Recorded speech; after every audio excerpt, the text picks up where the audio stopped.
दोस्तों, स्वागत है आपका मेरे YouTube चैनल इंग्लिश बाबू पर। और आज मैं फिर हाजिर हूँ आपके साथ एक नई स्टोरी लेकर।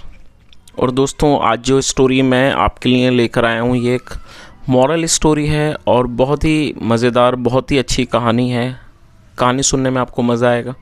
उसके अलावा दोस्तों, आज की इस स्टोरी में आपको कई सारे नए एडवांस लेवल के वर्ड मीनिंग सीखने को मिलेंगे, उनकी करेक्ट प्रोनाउंसिएशन के बारे में पता चलेगा और हमेशा की तरह जो इसका ग्रामर का पार्ट है उसे बिल्कुल डिटेल में कवर करेंगे, तो एक एक स्ट्रक्चर को आप बड़ी आसानी से सीख पाएंगे।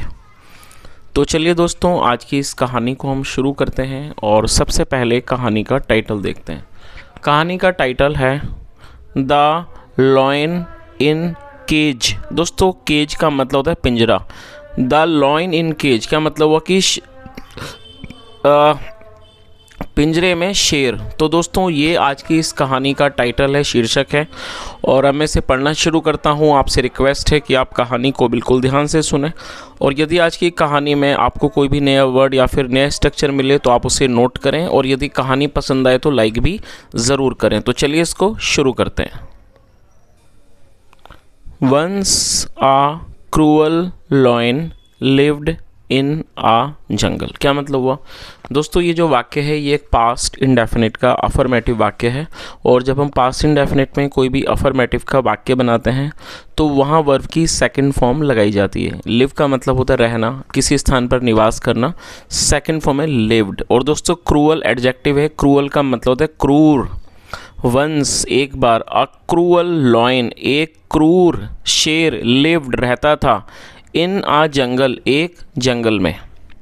There was a river flowing through the middle of the jungle.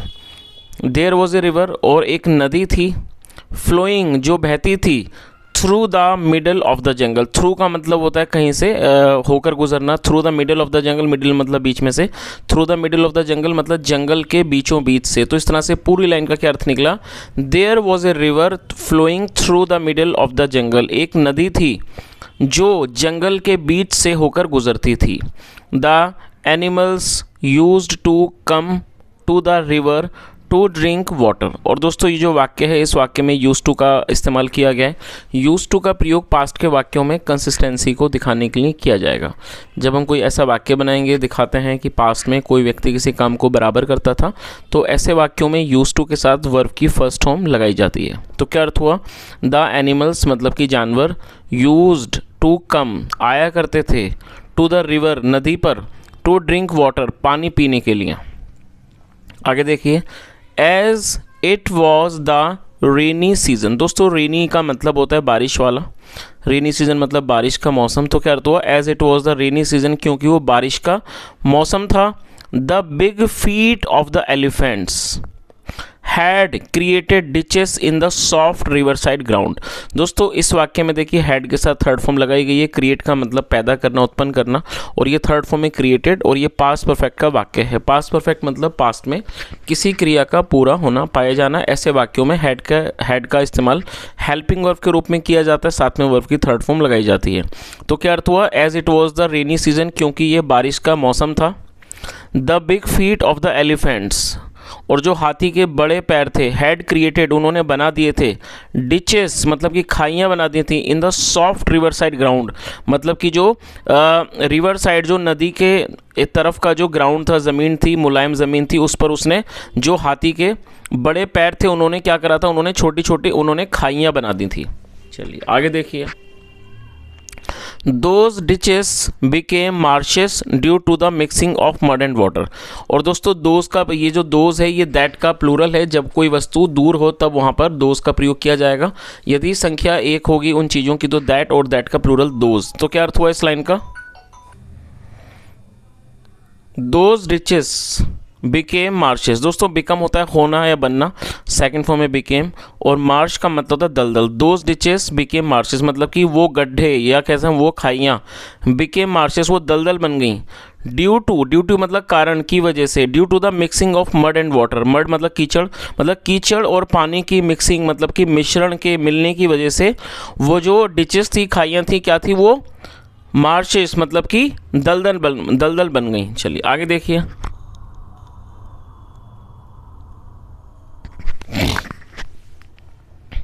One day the lion who had come to drink water from the river slipped into the one such marsh. क्या अर्थ हुआ? वन डे, एक दिन, the lion who had come to drink water from the river. दोस्तों इस वाक्य में देखिए हैड के साथ थर्ड फॉर्म, ये पास्ट परफेक्ट का वाक्य है और यहाँ पर हु का यूज़ किया गया है। हु एक रिलेटिव प्रोनाउन है, जब हम किसी का रेफरेंस देते हैं तो रेफरेंस के लिए हु का यूज़ किया जाता है। तो क्या अर्थ हुआ कि एक दिन द लॉयन मतलब कि शेर, हु हैड कम जो आया था, टू ड्रिंक वाटर पानी पीने के लिए, फ्रॉम द रिवर नदी से, slipped into one such Mars, slip मतलब फिसल जाना, वो फिसल गया, इनटू वन सच मार्स इस तरह की एक दलदल में। तो इस तरह से पूरी लाइन का क्या अर्थ निकला कि एक दिन शेर जो आया था पानी मतलब नदी पर पानी पीने के लिए, नदी से पानी पीने के लिए, slipped into one such Mars, वो इस तरह की एक दलदल में फिसल गया।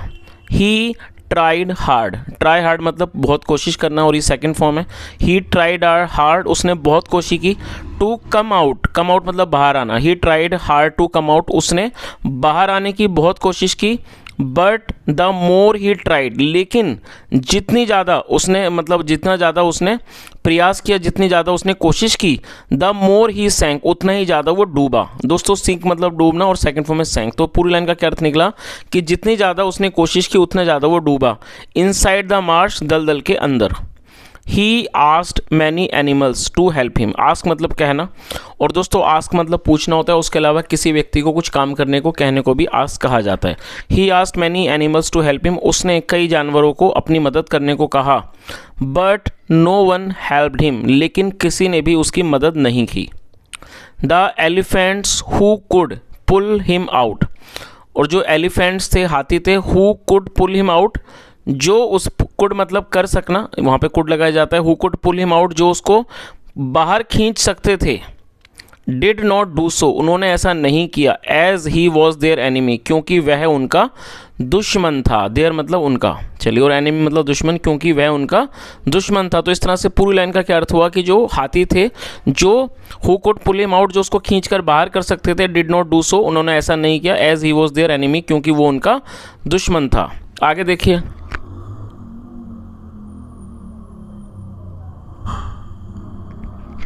नाउ अब अ किंग, एक राजा, who came to the jungle, जो जंगल आया, चेजिंग ए बोर, बोर का मतलब है जंगली सुअर।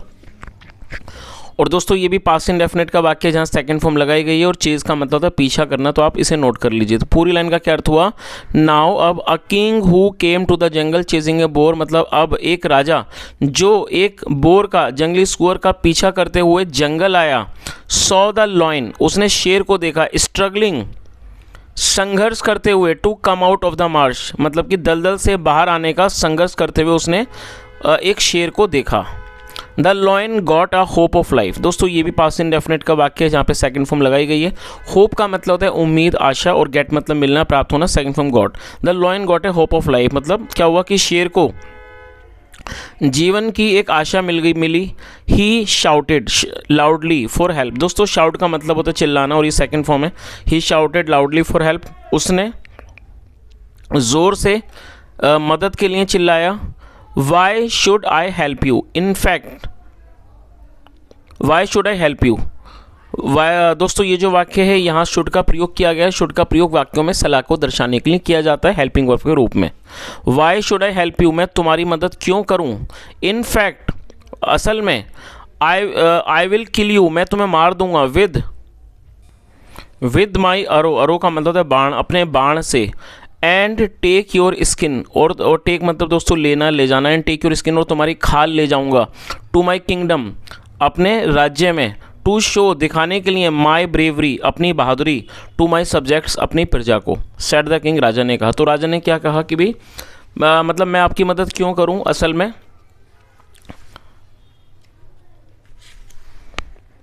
मैं तुम्हें अपने बाण से मार दूंगा, and take your skin to my kingdom, और अपने मतलब आपकी खाल, जो आपकी स्किन है तो खाल है, वो अपने किंगडम मतलब राज्य में ले जाऊंगा, to show my bravery to my subjects, अपनी प्रजा को अपनी ब्रेवरी, ब्रेवरी मतलब बहादुरी, अपनी प्रजा को अपनी बहादुरी दिखाने के लिए, सेड द किंग, राजा ने कहा। चलिए आगे देखिए।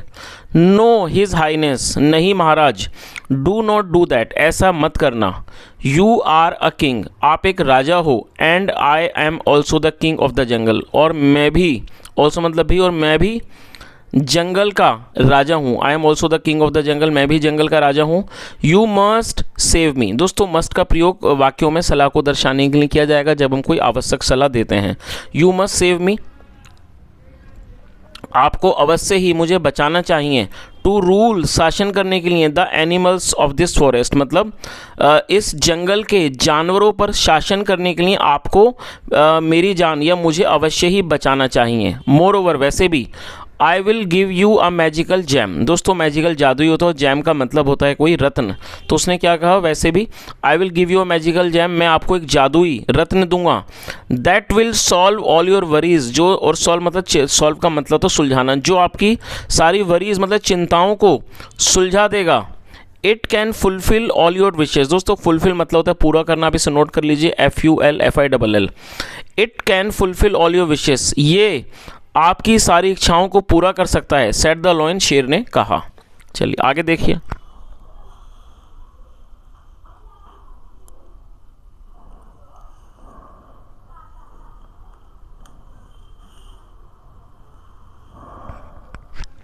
The king instantly came under the influence of the lions words, दोस्तों इंस्टेंटली एडवर्ब है जिसका मतलब होता है तुरंत, और अंडर द इन्फ्लुएंस का मतलब होता है किसी के प्रभाव में आना का, ये कम मतलब आना सेकंड ऑफ केम, और अंडर द इन्फ्लुएंस मतलब प्रभाव के अंदर। और दोस्तों यहाँ लॉयन के बाद एपिस्ट्रोफी है जिसका मतलब होता है का की के, जब हम किसी नाम या व्यक्ति के साथ को जोड़ते हैं तो वहाँ एपिस्ट्रोफी एस का यूज़ किया जाता है। तो क्या अर्थ हुआ, the king instantly came under the influence of the lions words, मतलब कि राजा तुरंत शेर की बातों के प्रभाव में आ गया। ओके ठीक है, आई विल सेव यू, मैं तुम्हें बचाऊंगा, बट बिफोर दैट, लेकिन उससे पहले, let me fetch a cage for you, दोस्तों फैच का मतलब लाना, तो उसने राजा ने क्या कहा, ठीक है आई विल सेव यू, मैं तुम्हें बचाऊंगा, बट बिफोर दैट, लेकिन उससे पहले, let me fetch a cage for you, मैं आप मुझे तुम्हारे लिए एक पिंजरा लाने दो।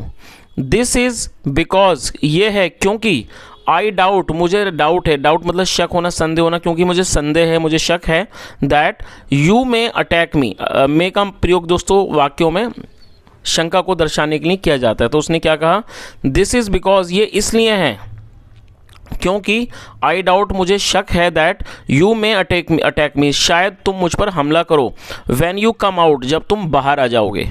सेइंग सो, ऐसा कहते हुए, the king rush towards the nearest village, दोस्तों रश का मतलब होता है तेजी से कहीं जाना, तो क्या अर्थ हुआ, सेइंग सो, ऐसा कहते हुए, the king rushed towards the nearest village, nearest का मतलब होता है सबसे नज़दीकी, और दोस्तों ये एक एडजेक्टिव की थर्ड सुपरलेटिव डिग्री है, नियर मतलब पास, नियरनर उससे पास, और नियरेस्ट सबसे पास। तो क्या अर्थ हुआ, ऐसा कहते हुए राजा सबसे नज़दीकी गाँव के लिए दौड़ पड़ा, मतलब की ओर चल पड़ा।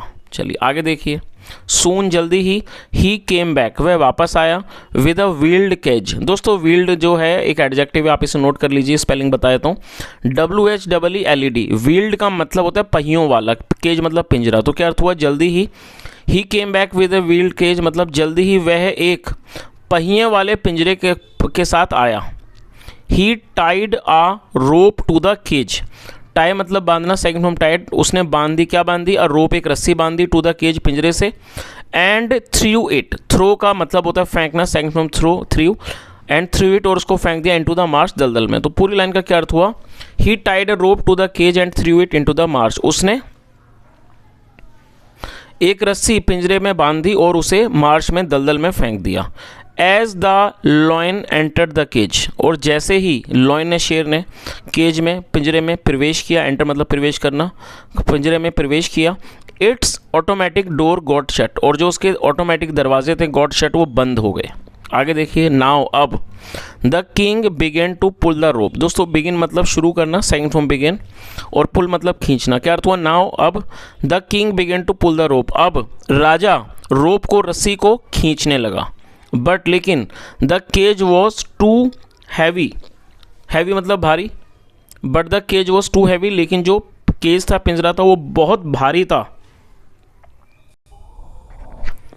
टू बी ड्रैग्ड खींचे जाने के लिए बाय वन पर्सन एक आदमी के द्वारा। तो इस तरह से पूरी लाइन का क्या अर्थ निकला कि but the cage was too heavy to be dragged by one person, लेकिन जो पिंजरा था वो एक आदमी के द्वारा खींचे जाने के लिए बहुत ज़्यादा वजनदार था, बहुत भारी था। और दोस्तों आप इसे जरूर नोट कर लीजिए, ड्रैग का मतलब खींचना होता है और ये पैसिव में यूज़ किया गया तो बी के साथ थर्ड फॉर्म लगाई गई है। आगे देखिए, सो इसलिए the king tied the rope, इसलिए राजा ने बांध दी, टाई मतलब बांधना, सेकंड फॉर्म टाइड, राजा ने बांध दी, क्या बांध दिया, द रोप रस्सी को बांध दिया, टू अ स्ट्रॉन्ग ट्री एक मजबूत पेड़ से, एंड वेंट और चला गया, towards the nearby village एक नज़दीकी गांव चला गया, टू ब्रिंग लाने के लिए, सम मैन कुछ आदमियों को, टू हेल्प हिम अपनी मदद करने के लिए।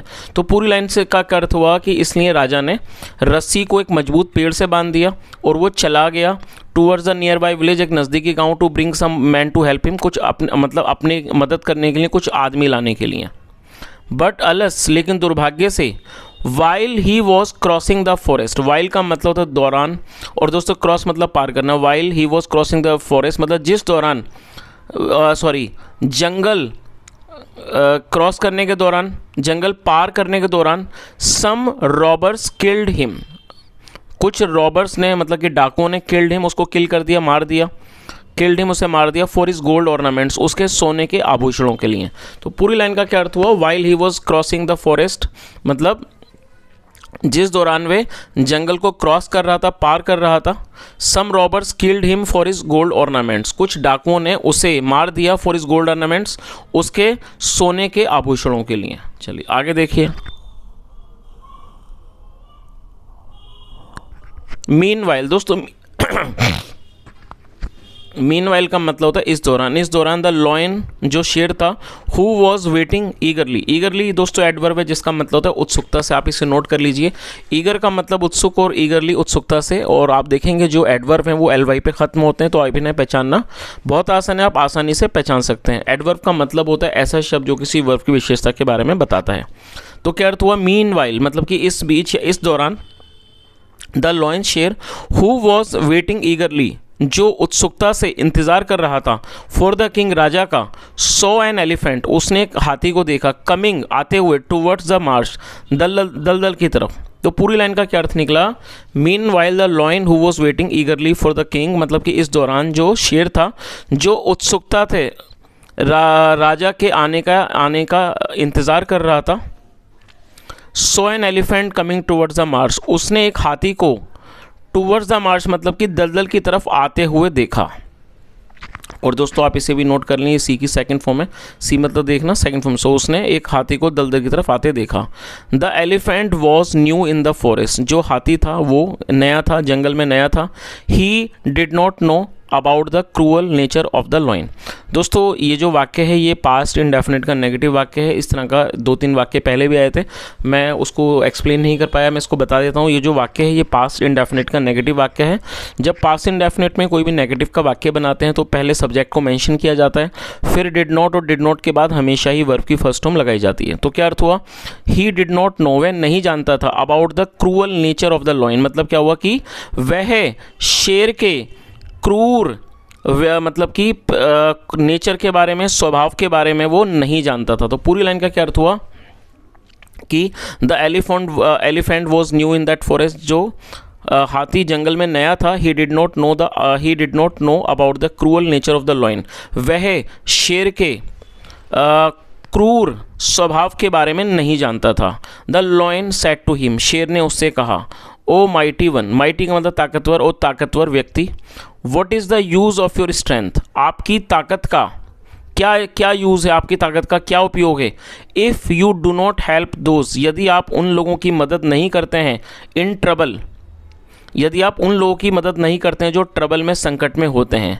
Please drag me out of this Marsh, कृपया मुझे इस दलदल से खींचकर बाहर निकालो। चलिए आगे देखिए,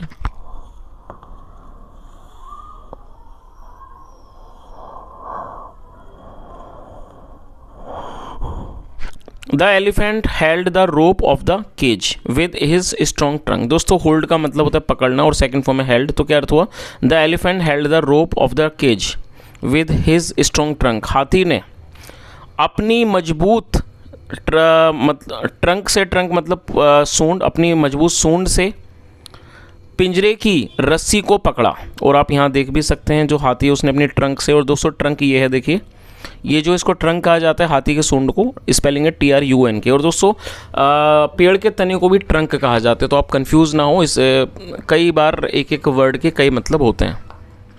तो इस लाइन का क्या अर्थ हुआ कि हाथी ने अपने मजबूत सूंड से पिंजरे की रस्सी को पकड़ा। पुल्ड द केज, पुल मतलब खींचना, सेकंड में पुल्ड द केज, पिंजरे को खींचा, आउट ऑफ द मार्च, दलदल से बाहर, एंड वॉकड ऑफ, और वो चला गया।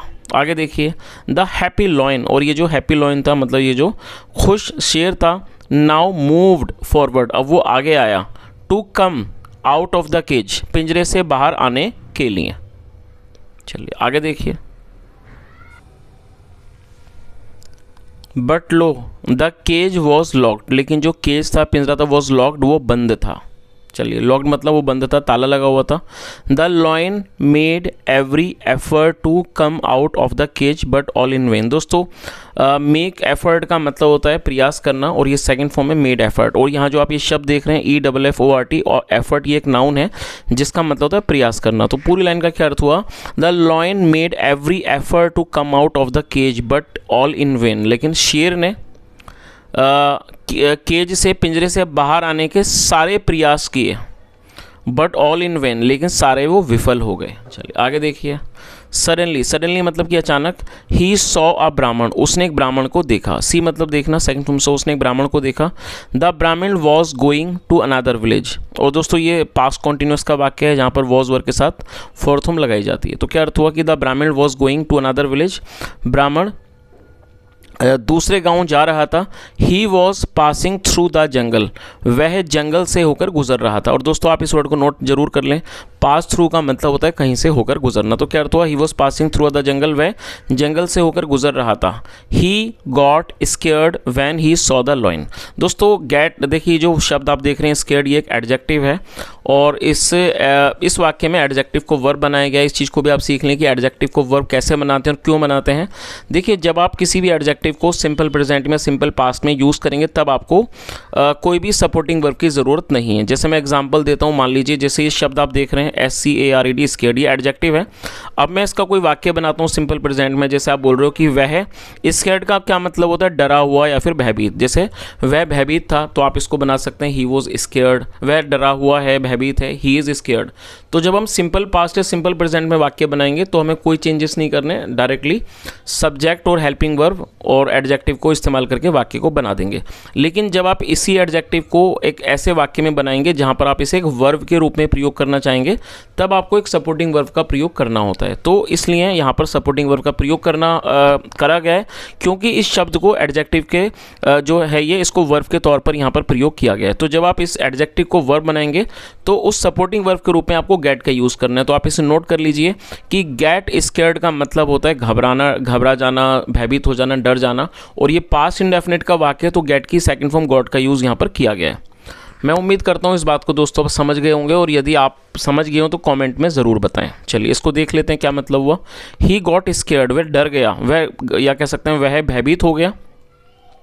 When he saw the lion, जब उसने शेर को देखा। He was also surprised to see a caged lion in the jungle। चलिए, और दोस्तों ये जाहिर सी बात है, बहुत ही सरप्राइजिंग बात थी। क्या अर्थ हुआ, he was also surprised, और वो हैरान भी था। to see a caged lion मतलब पिंजरे में बंद एक शेर को देखकर, in the jungle, जंगल में। तो पूरी लाइन का क्या अर्थ निकला कि he was also surprised to see a caged lion in the jungle मतलब वह जंगल में शेर में बंद, केज्ड का मतलब होता है बंद, पिंजरे में बंद। दोस्तों ये एडजेक्टिव के तौर पर प्रयोग किया गया है। तो क्या अर्थ हुआ कि उसने जंगल में पिंजरे में कैद शेर को देखकर वो हैरान हो गया। और जाहिर सी बात है, हैरानी वाली बात है, क्योंकि आमतौर पर जो शेर वगैरह हैं वो जंगल में पिंजरे में क्यों होंगे, वो तो वैसे ही घूमते हैं। तो चलिए आगे देखिए, और यही कारण था कि वो व्यक्ति हैरान हो गया।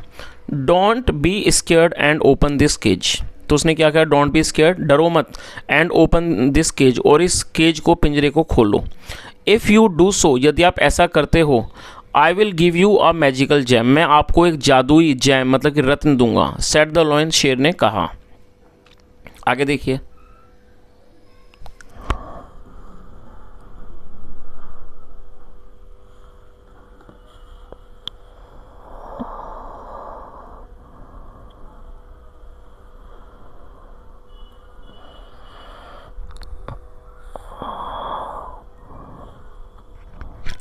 I do not trust you, मुझे आप पर भरोसा नहीं है। You will kill and eat me up, आप मुझे मार दोगे और खा जाओगे। When you will come out, जब आप बाहर आओगे। सेड द ब्राह्मण, ब्राह्मण ने कहा। No one kills his saviour, दोस्तों नो वन का मतलब कोई नहीं, और सेवियर को आप जरूर नोट कर लीजिए, SAVIOUR। सेवियर का मतलब होता है बचाने वाला। तो उसने क्या जवाब दिया शेर ने, no one kills his saviour, कोई भी अपने बचाने वाले को नहीं मारता है। I will also not commit such a sin, और दोस्तों आप इसे नोट कर लीजिए, SIN सिन का मतलब होता है पाप, और COMMIT कमिट का मतलब कुछ करना, कृत्य करना। तो उसने क्या कहा, I will also not commit such a sin, मैं भी इस तरह का पाप नहीं करूँगा। Please free me from this cage, free मतलब आज़ाद करना, please free me from this cage, कृपया इस पिंजरे से मुझे आज़ाद करिए। बैग्ड द लॉइन, और दोस्तों बैग का मतलब होता है विनती करना, भीख मांगना भी होता है इसका मतलब विनती करना भी, और ये सेकंड फॉर्म है बैग्ड द लॉइन, शेर ने विनती की। आगे देखिए, द ब्राह्मण्स हार्ट मेल्टेड, दोस्तों मेल्ट का मतलब पिघलना, सेकंड फॉर्म मेल्टेड, और यहाँ ब्राह्मण के बाद एपिस्ट्रोफी एस है जिसका मतलब होता है काकी के। जब हम किसी भी नाम या व्यक्ति के साथ कुछ जोड़ेंगे तो वहाँ पर एपिस्ट्रोफी एस का यूज़ किया जाता है। द ब्राह्मण्स हार्ट मेल्टेड, ब्राह्मण का दिल पिघल गया। And he open the cage, और उसने केज को, पिंजरे को खोल दिया। चलिए आगे देखिए, द लॉयन जम्प्ड आउट, जो शेर था वो जंप्ड आउट मतलब बाहर कूदा। एंड केम नियर द ब्राह्मण, और वो ब्राह्मण के पास आ गया। चलिए आगे देखिए, आई thank you for saving my life, तो उसने क्या कहा कि मैं आपको, आई thank you for saving my life मतलब मैं आपको अपना जीवन बचाने के लिए धन्यवाद देता हूँ। Let us go to my place, चलो आओ मेरे स्थान पर चलें, मेरे घर चलें। I will give you that magical gem, मैं आपको वो जादुई रत्न दूंगा। सेड द लॉयन, शेर ने कहा। हिज आइज वर शाइनिंग, और शाइन मतलब चमकना, हिज आइज वर शाइनिंग, उसकी आंखें चमक रही थी। एज जैसे कि, दे डू जैसे कि वो चमकती हैं। When he sees a prey, जब वो कोई शिकार देखते हैं। नियर हिम, अपने नज़दीक। तो दोस्तों इस चीज़ का मतलब आप समझ गए होंगे कि जो उसकी आंखें थीं वो इस तरह से चमक रही थी जैसे जब वो चमकती हैं कि जब वो कोई शिकार देखते हैं, तो इस तरह से उसकी आंखें चमक रही थी। चलिए आगे देखिए, he was drooling over the Brahmin, दोस्तों ड्रूल का मतलब होता है लार टपकाना। He was drooling over the Brahmin मतलब क्या हुआ कि वे ब्राह्मण पर लार टपका रहा था। चलिए आगे देखिए, द ब्राह्मण who was a wise and learned one, क्या अर्थ हुआ। और दोस्तों यहाँ भी देखिए हु का यूज़ किया गया है, जैसे मैंने आपको बताया हु एक रिलेटिव प्रोनाउन है, रेफरेंस देने के लिए इस्तेमाल इसका किया जाता है। तो क्या अर्थ हुआ, द ब्राह्मण who was a wise and learned one मतलब कि ब्राह्मण जो एक वाइज मतलब कि समझदार, लर्न मतलब बुद्धिमान, जो एक समझदार और बुद्धिमान व्यक्ति था। अंडरस्टूड वो समझ गया, हिज इंटेंशन उसके इरादे को। तो पूरी तरह से इस लाइन का क्या अर्थ निकला कि ब्राह्मण जो एक समझदार और विद्वान व्यक्ति था वो उसके इंटेंशन मतलब इरादा, उसके इरादे को समझ गया। ही सेड उसने कहा, I do not want any jam, तो उसने क्या कहा आई। और दोस्तों ये जो वाक्य है ये प्रेजेंट इंडेफिनिट का नेगेटिव वाक्य है। जब हम प्रेजेंट इंडेफिनिट में कोई भी नेगेटिव वाक्य बनाते हैं तो सब्जेक्ट के बाद डू नॉट या डज नॉट के साथ वर्ब की फर्स्ट फॉर्म लगाई जाती है। वॉन्ट का मतलब होता है चाहना। तो उसने क्या कहा, ही सेड उसने कहा, I do not want any jam, मुझे कोई भी रत्न नहीं चाहिए। कीप इट विद यू, इसे अपने पास रखो। एंड लेट मी गो, और मुझे जाने दो। माई ऑन वे, मेरे अपने रास्ते पर। चलिए दोस्तों ये कहानी थोड़ी सी बड़ी है तो एक ही बार में इसको कवर कर पाना थोड़ा सा मुश्किल है, और इससे आज मैं यहीं तक रखता हूँ। मैं इसको थोड़ा सा मार्क कर देता हूँ। और दोस्तों कल मैं इसका जो दूसरा पार्ट है वो कवर करूँगा। मोस्ट प्रोबेबली मैं इसको कल दोपहर में ही इसको बना के अपलोड कर दूँगा। तो कल जब हम इसको शुरू करेंगे, इसको हम यहाँ से शुरू करेंगे, और कल के पार्ट में ये स्टोरी पूरी तरह से कवर हो जाएगी। हमें भी पता लग जाएगा कि आगे ब्राह्मण के साथ क्या हुआ और शेर का क्या हुआ। तो दोस्तों ये आज की एक छोटी सी कहानी थी। यदि आपको अच्छी लगी हो, मेरा पढ़ाने का प्रयास भी आपको अच्छा लगा हो, तो आपसे रिक्वेस्ट है आप इस वीडियो को ज़रूर लाइक करें, दोस्तों के साथ शेयर करें, चैनल को ज़रूर सब्सक्राइब करें। आपका यदि कोई सुझाव हो तो वो भी कमेंट के माध्यम से बताएं, और यदि आप दूसरे पार्ट को भी देखना चाहते हैं वो भी बताएं। यहाँ तक सुनने के लिए thank you so much. Have a nice day and bye.